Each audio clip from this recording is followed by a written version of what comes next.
আকাশ, নৌ ও স্থল অভিযানের প্রস্তুতি ইসরায়েলের, প্রতিরোধের ঘোষণা হিজবুল্লাহর। সিএনএনের প্রতিবেদনে বলা হয়েছে, ইসরায়েলের সেনারা লেবাননের সীমান্তবর্তী অঞ্চলে সোমবার সকালে ছোট পরিসরে বিশেষ অভিযান পরিচালনা করেছেন বলে নিশ্চিত করেছেন মার্কিন কর্মকর্তারা। তাদের একজন বলেন, খুব ছোট আকারে সুনির্দিষ্ট লক্ষ্যবস্তুকে কেন্দ্র করে অভিযান চালানো হয়েছে। বিষয়টা এমন, আপনি সীমানা পেরিয়ে গিয়ে অভিযান চালিয়ে আবার ফিরে এসেছেন।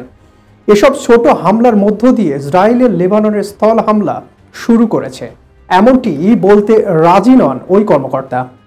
তবে আগামী কয়েকদিনের মধ্যে ইসরায়েল লেবাননের সীমিত পরিসরে স্থল হামলা শুরু করবে বলে ধারণা করেছেন তারা। লেবাননে ইসরায়েলের স্থল হামলার মোকাবেলায় নিজেদের প্রস্তুতির কথা জানিয়েছেন হিজবুল্লাহ। নাসরুল্লাহ নিহত হওয়ার পর প্রথমবারের মতো দেওয়া ভাষণে গোষ্ঠীর উপপ্রধান নাঈম কাসেম সোমবার এক ভাষণে এ কথা বলেছেন। ইসরায়েল তার লক্ষ্য অর্জন করতে না পারলে উল্লেখ করেন নাঈম কাসেম বলেন, আমরা যে কোনো পরিস্থিতি মোকাবেলা করব। ইসরায়েল যদি স্থলপথে আগ্রাসনের সিদ্ধান্ত নেয়, আমরাও প্রস্তুত আছি। প্রতিরোধ বাহিনীগুলো স্থল হামলার মোকাবেলায় প্রস্তুত রয়েছে সবসময়।